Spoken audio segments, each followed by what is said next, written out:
Alright, so Omega Race is working. I am very happy that I was able to get this up and running. Recapping the story of this machine, I got it from another local collector. We made a trade. It had been working. It was at the arcade show we put on. It had been working in the morning, and then by the afternoon it was playing blind. So I took it home, hoping it was just a monitor issue, and it was not a monitor issue. The friend I got it from had worked on the monitor. He said that the high voltage diode was a bit loose in the holders. So I took a look at that and I tightened that up a bit. Then I plugged the monitor into my Asteroids Deluxe Cabaret, and it worked. So I put the monitor back in this cabinet and started working on the motherboard. Just kind of randomly working on it. I was checking voltages, checking wire harnesses, just checking general things, and at one point I had it not playing blind anymore. Not sure what I did. Then it was playing blind again. One thing I noticed in Omega Race, it's a dual mono system, so some sounds come out of the right speaker and some come out of the left speaker. Sounds that were coming out of one side, some of them were not working right. So I chased that down to the fact that there's two sound chips on the audio board, one for each speaker. And one of them was bad, so I ordered a couple of those, and that fixed that problem. After I had ordered them, I found some in my parts drawer, which I had looked through, but I didn't find them, so I ordered a couple. So now I have about 3 extras, I think, instead of 2. So that got the sound working, so I was back to the game playing blind. As I was measuring voltages, it looked to me like the 7915 voltage regulator that controls the negative 15 volts that is located on the game motherboard. It looked like it was not giving me proper readings, so I replaced it. Then when I measured the voltages, I accidentally slipped. The leads of the multimeter touched each other, and that voltage regulator blew up. It took 2 diodes out with it, and it also pulled a trace right off the board. So that was Butterfinger's move on my part. I replaced the 7915. I made a jumper around the burnt trace. I replaced the 2 diodes, and then I was back up to playing blind again. At this time, I wanted to make sure that the monitor still worked because it was playing blind, and I had then replaced the op-amp chips in the video section of the Omega Race motherboard. The TL081 and TL082s. There's one each for the X and Y directions that control the screen, horizontal and vertical. And so I plugged the monitor back into my Asteroids Deluxe and found that it no longer worked. Had the spot killer on. So apparently, even though I tried to disconnect the monitor when I was working on the board set, apparently I had it connected when I shorted that 7915 voltage regulator in the Y section that controls the Y section, and it took out the Y section of the deflection board in the monitor. So I pulled the monitor out and I found 2 bad transistors on the deflection board in the monitor. I replaced those. It still didn't work. So I found that the 2 chassis-mounted transistors for the Y direction were blown on the monitor chassis, so I replaced those, and the monitor came back up and worked. And then last night, I had ordered 2 of the 4016 chips. There's one again for the X and Y sections of the Omega Race motherboard. And I went ahead and replaced the Y one because I measured it against the X one on the board, thinking they should have the same measurements with my multimeter, and the Y was definitely wrong. So I replaced the 4016 in the Y section of the motherboard.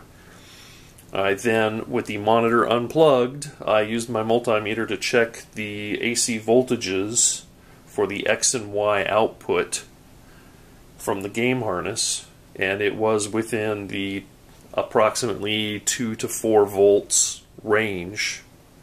That means it's good. Before, it was measuring okay on the X-axis, but the Y-axis readings were way wrong. So at that point I plugged it in and I had a working Omega Race. So very happy that I got that up and running. The other thing that happened next was I went to play it, and Omega Race uses a spinner. There we go. And there's two different types of control for it underneath the control panel. The early ones, which this has, is a gray code encoder that sends code directly to the motherboard that the motherboard understands. Later, they used fairly large potentiometers underneath the spinner. Those went to a converter board that converted the potentiometer signal into a gray code signal that then went to the motherboard that the motherboard understood. So what was happening was moving the spinner, instead of making your ship rotate as you were moving the spinner, it was kind of jerking all over. It would be 90 degrees, it'd flip 180 degrees, it was just acting completely wrong. So I saw a post online where somebody had taken one of them apart, and I decided to take it apart and look to see if there was anything in there I could fix. There's currently a project going on the KLOV website where somebody is making a replacement for the spinner. Earlier, there was a fellow who made a replacement. When I had a previous Omega Race cabinet, I got one, and it was a wonderful thing. It worked better than either of the controllers that came on Omega Race. But he doesn't make them anymore.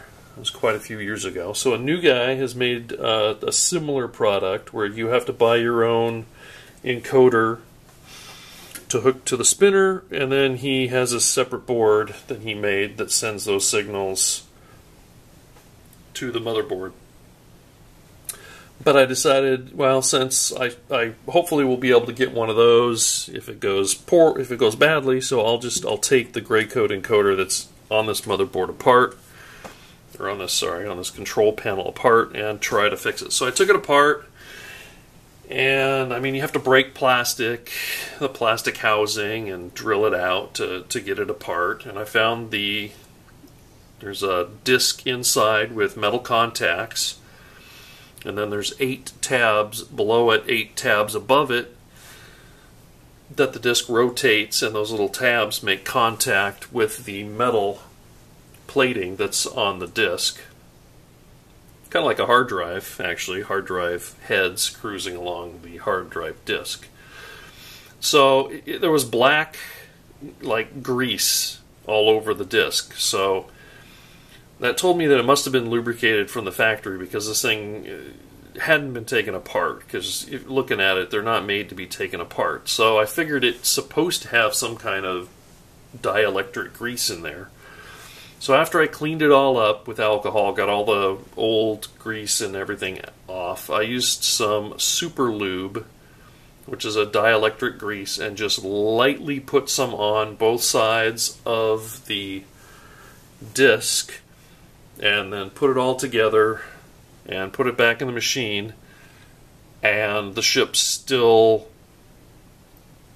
was not moving properly. It was still jerking all over the place. So I remembered a thread on KLOV forums that I had read where someone had a similar problem where their ship was bouncing all over the place instead of smoothly rotating, And he mentioned that it ended up being a loose connector in the 10-pin connector harness that hooks up to the encoder on the spinner.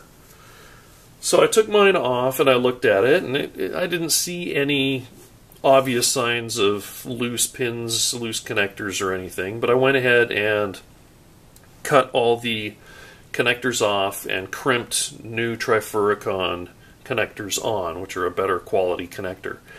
And it's a 10-pin connector. There's 7 wires that actually go into it. And I noticed as I did the very last one, which I think was possibly the ground, I noticed that the wire was just about to come disconnected from its connector. It had been wiggled and it had weakened the wire, and so it was not making good contact. And I wouldn't have known that without popping that wire out, because visually it looked okay. So once I had it repinned, I plugged it back in, and now it's working great. Now it spins properly. So I don't think I'm going to jump on the KLOV replacement encoder. I think I'm just going to stay with this one. That might be a mistake, but it is working for now, and I'm willing to bet that if I had replaced those connectors before tearing it apart, I probably would have fixed it and it probably would have worked fine.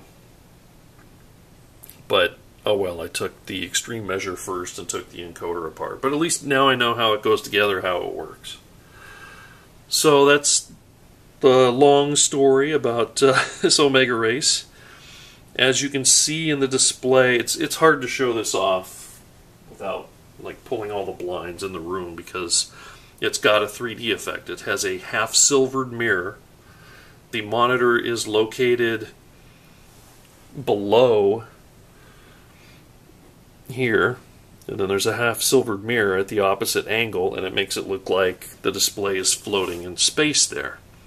So you can probably see to the right and left of the actual game display there are some stars and planets.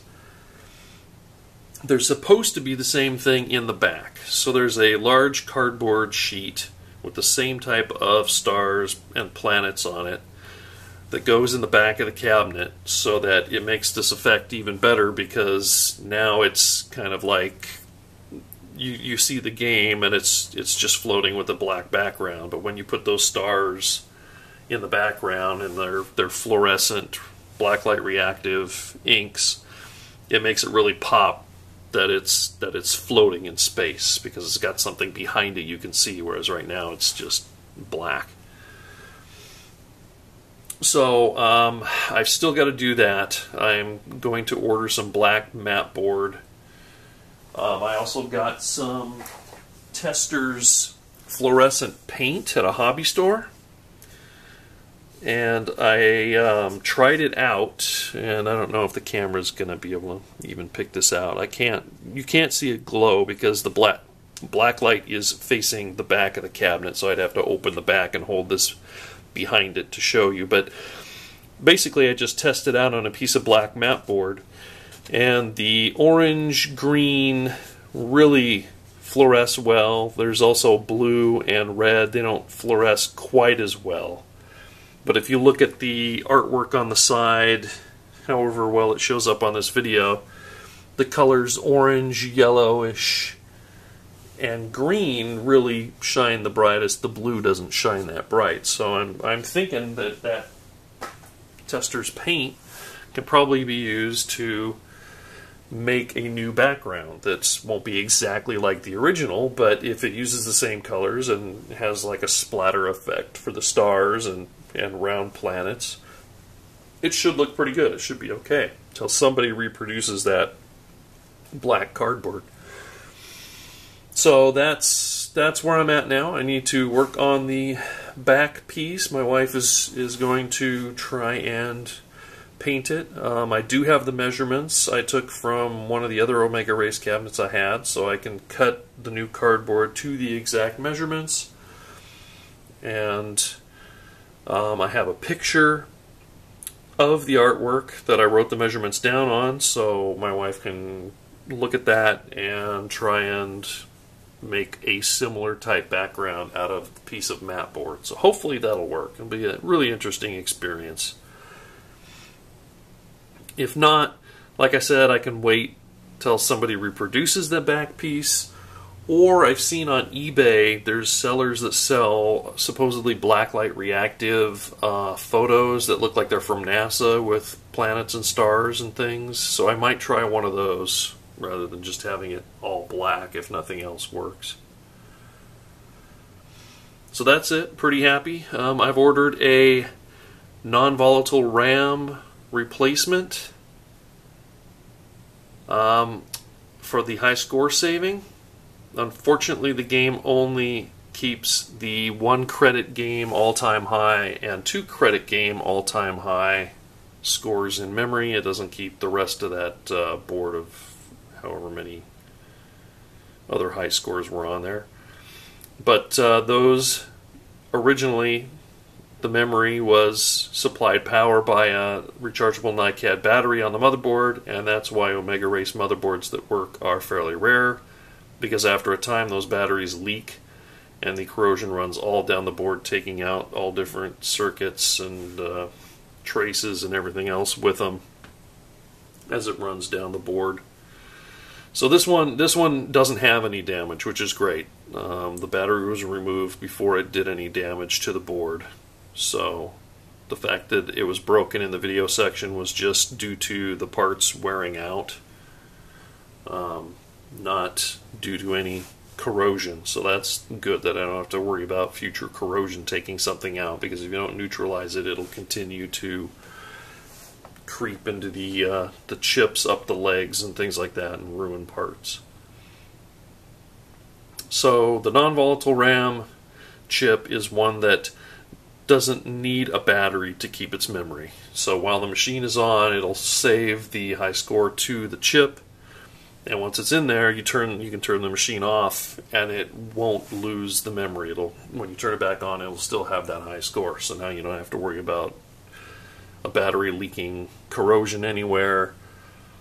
You don't have to put real batteries with a remote battery holder like some people do. You don't have to use a capacitor. Some people put a capacitor in there, so as long as you play the game, every few weeks or months, it'll keep enough charge to hold the memory. This is just a simple 1-chip replacement. Take the old memory chip out, put the new one in. I'm not sure if it's socketed on the motherboard right now. If it's not in a socket, then I'll have to remove the current memory chip and install a socket, but that's no big deal. That's about it. I can kind of play a game. The problem is that the volume, I haven't adjusted the volume and it's really loud. I haven't adjusted the picture isn't quite right because it's a little bit too big, and it actually looks like it's a little bit tilted down to the right, but that's not a big deal. That's just adjustment. But I can, however much this camera is going to capture it, I could at least try and start a game here and let's see if I can show that it works. We'll see. Yeah. Not quite going to work very well with the tripod. But, okay, we'll see.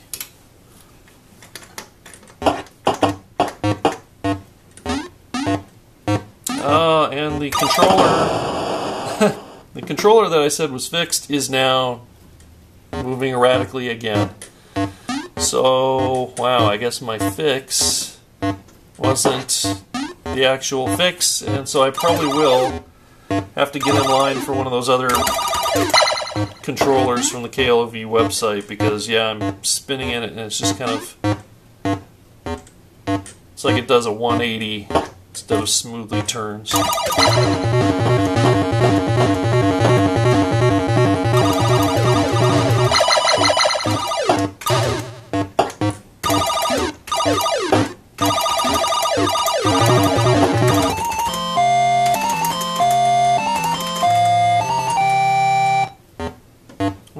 swear that it was working and now it's not. Okay, well.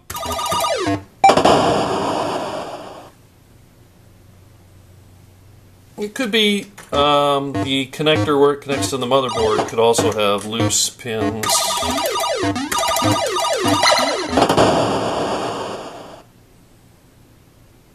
Or it could be that the encoder has just got a problem. So, alright, so I said it was working. It's not quite fully working, but it's darn close. So, that's it for this video.